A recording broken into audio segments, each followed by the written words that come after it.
father. Jeff, please tell Emily. Eli. Underneath the message are an obituary and a photo of a woman I've never met. Her name is Olivia McKinley, and she's Eli's mother.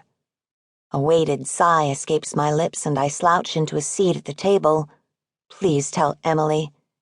Eli does his best to make an impression. It may not be a great impression, but he leaves one nonetheless. I squish my lips to the side as I absorb Olivia's obituary.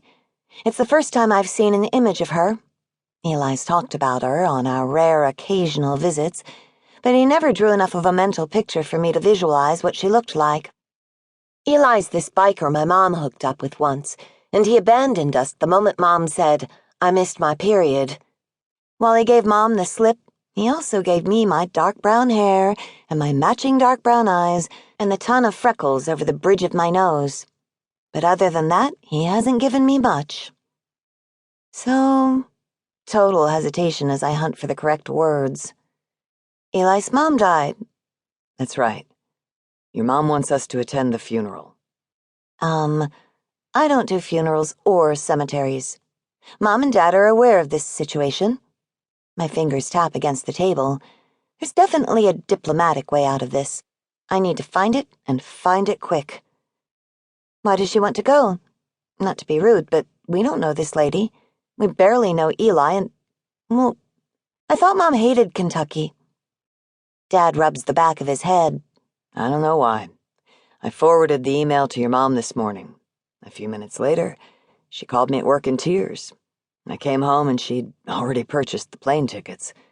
Your guess is as good as mine here. But there's one thing I do know. I don't like seeing your mom cry. Neither do I. What are your thoughts on this, Em? I shrug. There are no words for this. None. Zip. Zero. Nada. I don't get it. I know. That's it? He knows?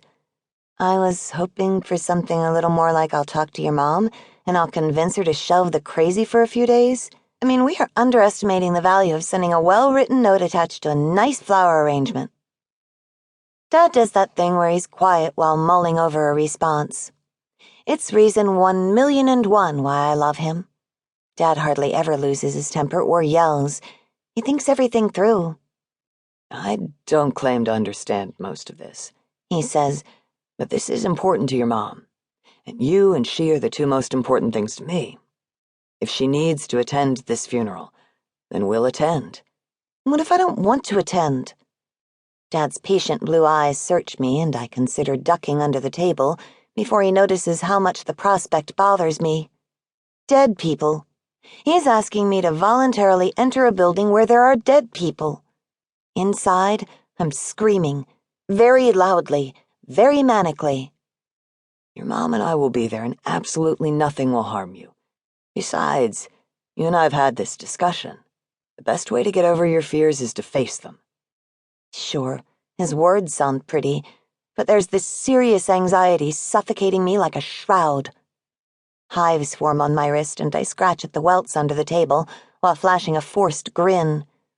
Are you suggesting a body isn't going to come back to life and try to eat me? I'm going to go out on a limb and say you're safe from a Walking Dead episode. I release an unladylike snort, and Dad laughs. His chuckles fade, and I loathe the heavy silence that follows. I'm not only talking about your fear of dead things, Dad continues.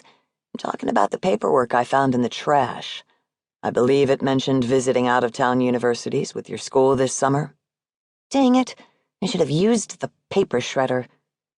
There's more to life than Florida, he insists. I love Florida. I love it so much that I have plans that involve staying here in town after graduation. Specifically, Trish and I have plans. We spent the past 2 years dreaming of going to the local college and rooming together. We even have color-coordinated comforters picked out, because that's how Trisha rolls. Dad waves his hand at the room. There's more out there for you than these 4 walls. I love these 4 walls. I do.